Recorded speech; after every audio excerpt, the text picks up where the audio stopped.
but Connor McDavid and Leon Draisaitl will do it again. It was a good game against the New Jersey Devils. It was a fun game, New Jersey Devils.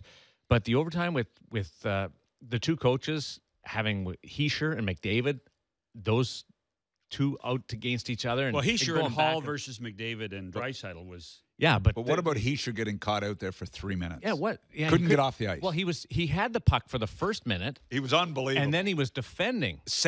Made two great defensive plays, then gets caught and can't get off the ice. And, I mean, I've never seen a guy that is so exhausted. When you think about it, 3 minutes, 3-on-3.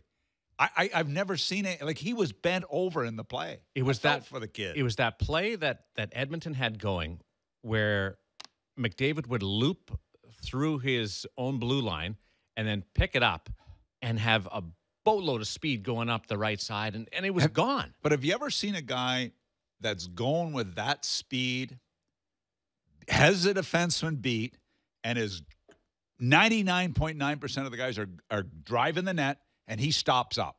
And John Moore was toast, and he throws it back. It was just the breakaway first. It was and the breakaway first. It was just an unbelievable play. The answer is yes. It was McDavid in Chicago, or yes, it was McDavid on the island. I mean, it was. They are.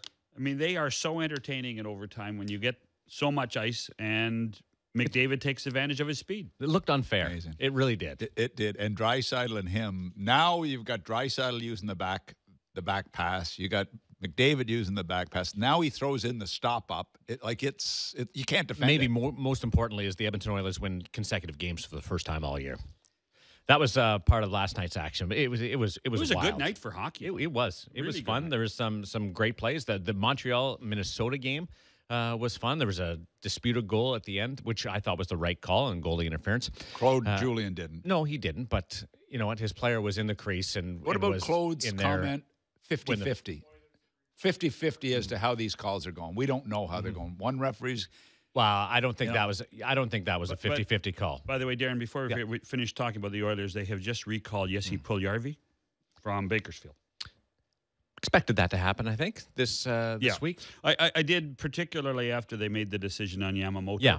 And he's actually played very well for the team in California for the last 4 or 5 games, and they're seeing some real offensive strength from him. And let's face it, they need that.